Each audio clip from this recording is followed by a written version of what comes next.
भक्तजनों, माताओं, बहनों, सादर जय श्री कृष्ण। हमारे YouTube चैनल में आप सभी का बहुत बहुत स्वागत है। मैं हूं आपके साथ आचार्य धर्मेंद्र शास्त्री। आज हम आपको षटतिला एकादशी की संपूर्ण जानकारी देने जा रहे हैं। षटतिला एकादशी का शुभ मुहूर्त कब रहेगा तथा एकादशी का व्रत आपको कब करना चाहिए और एकादशी में कौन कौन से नियम का पालन करना चाहिए और एकादशी व्रत का पारणा कब करना चाहिए, ये सब कुछ जानकारी हम इस वीडियो के माध्यम से आपको देने जा रहे हैं। आपसे अनुरोध है कि इस वीडियो को अंत तक जरूर देखिएगा और अधिक से अधिक लोगों को शेयर भी करिएगा। प्रत्येक वर्ष में 24 एकादशी आती है, लेकिन जिस साल अधिक मास आता है उस वर्ष 26 एकादशी होती है और प्रत्येक एकादशी का अपना अपना अलग अलग महत्व होता है। प्रत्येक माह में 2 बार एकादशी आती है। कृष्ण पक्ष में एकादशी आती है तथा शुक्ल पक्ष में एकादशी आती है, यानी दोनों पक्ष में अलग अलग एकादशी आती है और एकादशी का व्रत सबसे बड़ा व्रत माना गया है।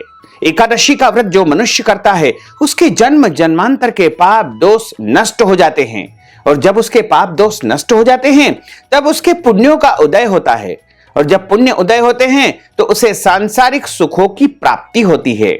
माघ माह के कृष्ण पक्ष में आने वाली एकादशी को षटतिला एकादशी कहा जाता है और इस एकादशी में तिल का 6 प्रकार से उपयोग किया जाता है।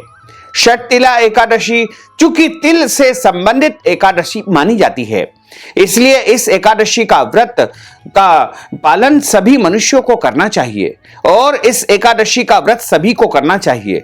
यदि आप एकादशी का व्रत निश्चित तौर पे करते हैं और प्रत्येक एकादशी का व्रत करते हैं तो आपको इस एकादशी का व्रत भी करना चाहिए और यदि नहीं भी करते हैं तो भी आपको इस एकादशी का व्रत अनिवार्य रूप से करना चाहिए। इस बार एकादशी को लेकर के अलग अलग पंचांगों में, अलग अलग कैलेंडरों में अलग अलग तारीखें बताई गई है। इस कारण भक्तजनों में, माताओं बहनों में एकादशी को लेकर के भ्रमपूर्ण स्थिति निर्मित हो चुकी है। इसलिए हम आपको स्पष्ट तौर से बताने जा रहे हैं कि एकादशी का व्रत आपको कब करना है तथा इसमें कौन कौन से नियमों का पालन आपको करना चाहिए और एकादशी व्रत का पारणा आपको कब करना है। एकादशी के विषय में धर्म ग्रंथों, पुराणों में, निर्णय सिंधु में, धर्म सिंधु में स्पष्ट लिखा हुआ है कि दशमी युक्त एकादशी का कभी भी पालन नहीं करना चाहिए और हमेशा द्वादशी युक्त एकादशी का ही पालन करना चाहिए।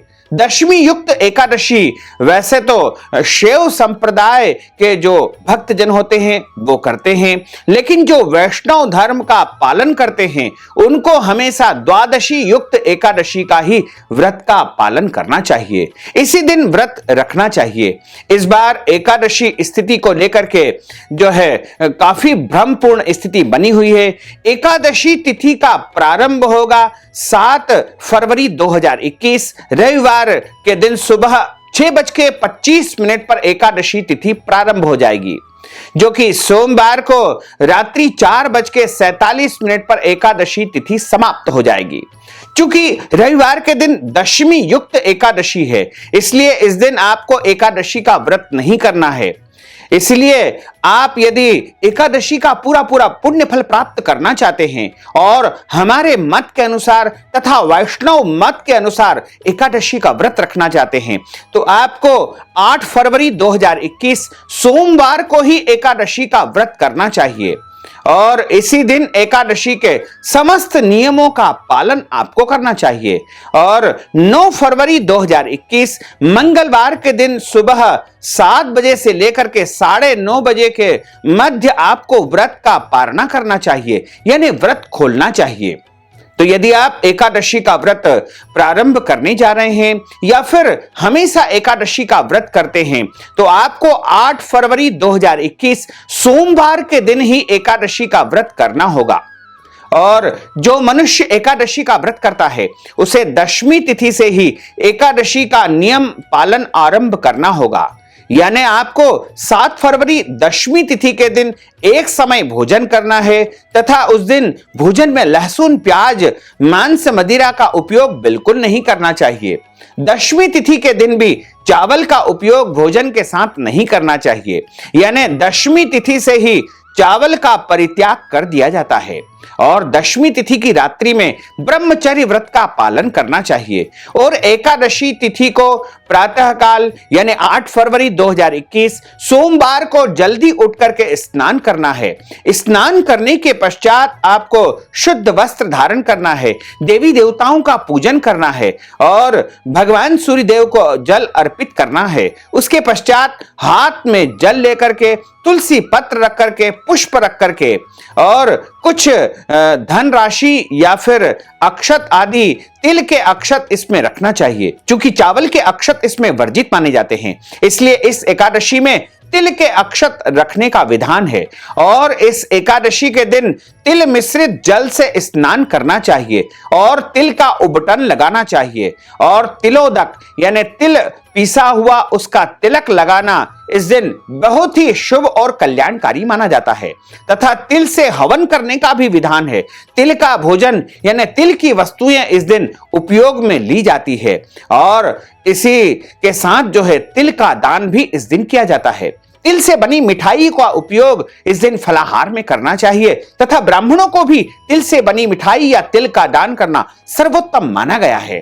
तो इस दिन आप सबसे पहले व्रत का संकल्प करें और संकल्प के रूप में हाथ की मुद्रा इस प्रकार होनी चाहिए और हाथ में जल रखिएगा और तिल रखिएगा, पुष्प और सुपारी और कुछ पैसे रख करके 3 बार विष्णु विष्णु का उच्चारण आपको करना चाहिए तथा आप कहिएगा कि माघ माह के कृष्ण पक्ष की षटतिला एकादशी का व्रत आज मैं करने जा रहा हूं या करने जा रही हूं और अपना नाम तथा गोत्र का आप उच्चारण करिएगा। उसके पश्चात आप कहिएगा कि मुझे लक्ष्मी की प्राप्ति हो, वैभव मिले, सुख मिले, सभी प्रकार की सुख सुविधाएं, संपन्नताएं मेरे घर परिवार में आए। इस प्रकार से आपकी जो जो भी इच्छाएं हैं, जो जो भी मनोकामनाएं हैं, वो संकल्प में आप उच्चारण कर लीजिएगा। यदि आप अपने पुण्य फल को यानी एकादशी को किसी को प्रदान करना चाहते हैं, जिसे पितरों के निमित्त इस एकादशी को आप अर्पण कर सकते हैं या फिर अपने किसी भी मृतक परिजन के निमित्त भी आप इस एकादशी को अर्पण करना चाहते हैं तो उनका नाम गोत्र भी आप संकल्प के साथ उच्चारण कर लीजिएगा। उसके बाद इस संकल्प को भगवान को समर्पण करने के बाद हाथ जोड़ करके प्रभु से प्रार्थना करिएगा कि हे प्रभु, आज हम माघ माह के कृष्ण पक्ष की षटतिला एकादशी का व्रत करने जा रहा हूं या करने जा रही हूं। मेरे इस व्रत को आप जो है पूर्ण रूप से सफल बनाने का आशीर्वाद हमें प्रदान करें और हमारे पूरे घर में, परिवार में सुख शांति समृद्धि सदैव बनी रहे, पूरा परिवार स्वस्थ रहे, सुखी रहे, संपन्न रहे और आपका आशीर्वाद हमारे जीवन पर सदैव बना रहे। इस प्रकार प्रार्थना करने के बाद आपको व्रत का प्रारंभ कर देना चाहिए और हमेशा ध्यान रखना चाहिए कि एकादशी के दिन घर में चावल का उपयोग नहीं करना चाहिए, यानी पूजा में भी चावल का उपयोग नहीं होगा। इसके अलावा भोजन में भी चावल का उपयोग नहीं करना चाहिए, घर में चावल बनना भी नहीं चाहिए और इस दिन अन्न का सेवन बिल्कुल नहीं करना चाहिए। इस दिन फलाहार आपको करना चाहिए। फलाहार के रूप में सर्वोत्तम फलाहार फल का फलाहार किया जाता है। इसी के साथ में दूध से बनी वस्तुओं का भी फलाहार के रूप में आप उपयोग कर सकते हैं।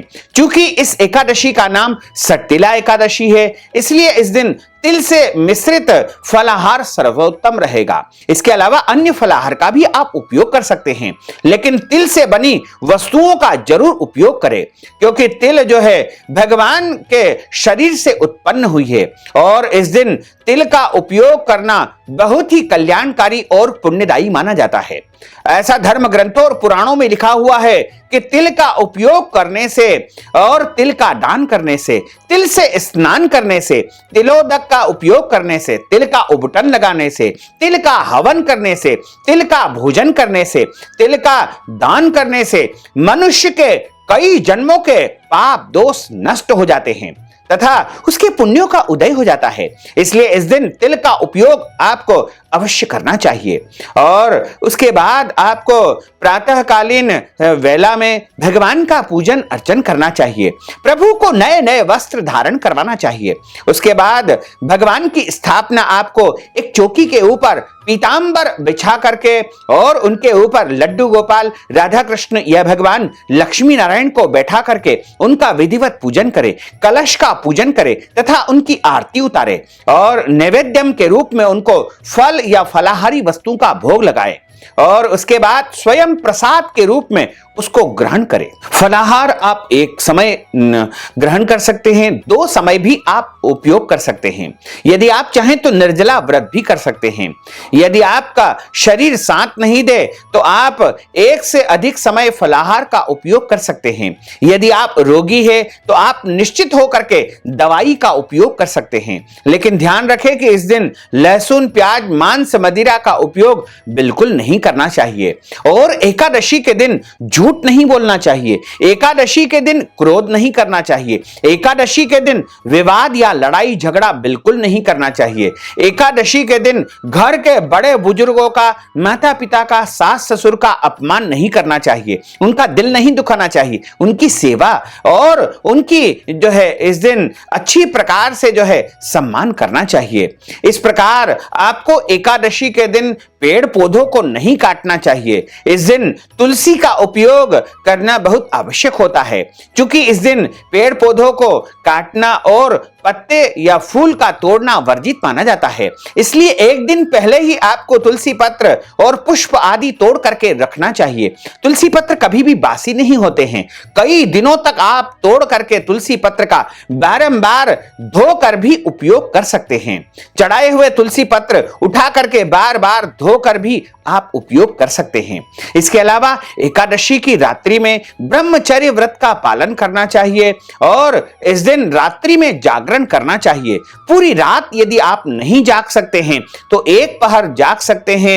1 पहर का मतलब होता है शाम को 6 बजे से 9 बजे के बीच, 2 पहर का मतलब होता है रात्रि 9 से 12 के बीच और 3 पहर का मतलब होता है रात्रि 3 बजे से 12 से 3 और तीसरा यानी चौथा प्रहर होगा रात्रि 3 बजे से लेकर के सुबह 6 बजे तक का। यह जागरण का जो कार्य होगा वह 8 फरवरी और 9 फरवरी के मध्य जो रात्रि रहेगी उसमें आपको यह कार्य संपन्न करना चाहिए और इस रात्रि में भगवान का भजन करना चाहिए, भगवान का कीर्तन करना चाहिए तथा इस दिन आप गौ सेवा भी कर सकते हैं। गौ सेवा करने से समस्त देवी देवताओं की सेवा हो जाएगी। इसके अलावा ब्राह्मण को दान करना भी बहुत ही पुण्यदायक माना जाता है। एकादशी के दिन में या रात्रि में यदि आप ब्राह्मण को दान पुण्य करेंगे तो वह अनंत गुना आपको पुण्य फल प्रदान करेगा।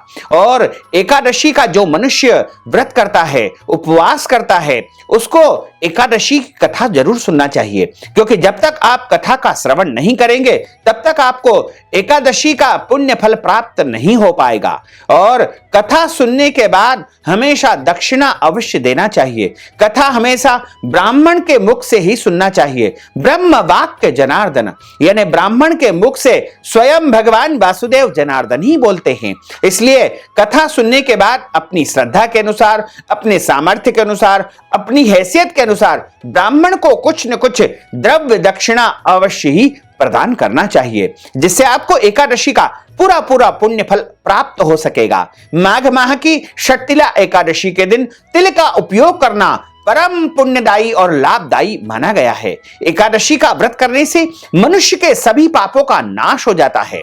इस दिन तिल के तेल की मालिश करना चाहिए तथा तिल्ली का तेल उपडन लगा करके स्नान करने के पश्चात सूर्य देव का पूजन करना चाहिए। इस दिन वैदिक ब्राह्मणों को तांबे के कलश में तिल्ली भर करके उसमें गुड़ रख करके दान करने का भी महत्व है। साथ ही सौभाग्यवती महिलाओं को सौभाग्य सामग्री भी इस दिन दान करना चाहिए और तिल का स्नान, तिल की उपटन, तिलोदक, तिल का हवन, तिल का भोजन, तिल का दान, ये 6 चीजें जो है इस दिन महत्वपूर्ण मानी गई है। इस व्रत में तिल के उपयोग का बहुत अधिक महत्व है। इससे दुर्भाग्य आपका समाप्त हो जाएगा और आपके जीवन में सौभाग्य की प्राप्ति होगी। दरिद्रता तथा अनेक प्रकार के कष्टों से आपको मुक्ति प्राप्त हो जाएगी। साथ ही इस दिन लाल गाय को गुड़ व घास खिलाने का भी बहुत अधिक महत्व है। गाय को गुड़ व घास खिलाने के पश्चात पानी अवश्य ही इस दिन पिलाना चाहिए। ऐसा करने से हमारे समस्त पितरों को परम शांति प्राप्त होगी और हमारे पितृ प्रसन्न होंगे और हमारे घर परिवार के पितृ दोष समाप्त हो जाएंगे तथा हमारे जीवन में सुख शांति समृद्धि का वास होगा। एकादशी के दिन प्रत्येक मनुष्य को कथा श्रवण करने के पश्चात ब्राह्मण को दक्षिणा अवश्य देना चाहिए। यदि आप एकादशी की कथा श्रवण करना चाहते हैं तो हमारे चैनल पर हम आपके लिए कथा का एक वीडियो प्रस्तुत करेंगे। उसको आप पूरा देखिएगा, पूरा सुनिएगा और अधिक से अधिक लोगों को शेयर भी करिएगा, क्योंकि जितने अधिक लोगों तक उस कथा को और इस वीडियो को आप पहुंचाएंगे उतना ही अधिक पुण्य फल आपको प्राप्त हो सकेगा। तो आप यदि एकादशी के निमित्त दान पुण्य करना चाहते हैं, धन दान करना चाहते हैं, तिल का दान करना चाहते हैं, वस्त्र दान करना चाहते हैं, गौ दान करना चाहते हैं, या फिर गौ सेवा के निमित्त धन राशि प्रदान करना चाहते हैं, या फिर ब्राह्मण भोजन आप करवाना चाहते हैं, या फिर पारणा के समय आप सीधा दान, अन्न दान या दक्षिणा दान आप प्रदान करना चाहते हैं, या फिर कोई भी दान आप षटतिला एकादशी के निमित्त करना चाहते हैं, तो आप हमारी पेटीएम के माध्यम से, गूगल पे के माध्यम से, फोन पे के माध्यम से या अकाउंट नंबर के माध्यम से सीधे धन राशि हमें पहुंचा करके एकादशी का संपूर्ण पुण्य फल आप प्राप्त कर सकते हैं। साथ ही आपसे अनुरोध है कि इस ज्ञानवर्धक वीडियो को अधिक से अधिक लोगों को शेयर करिएगा, लाइक करिएगा, कमेंट करिएगा और यदि अभी तक आपने सब्सक्राइब नहीं किया तो अभी और इसी समय सब्सक्राइब अवश्य कर लीजिए। आपको और आपके पूरे परिवार को सादर जय श्री कृष्ण, सादर धन्यवाद।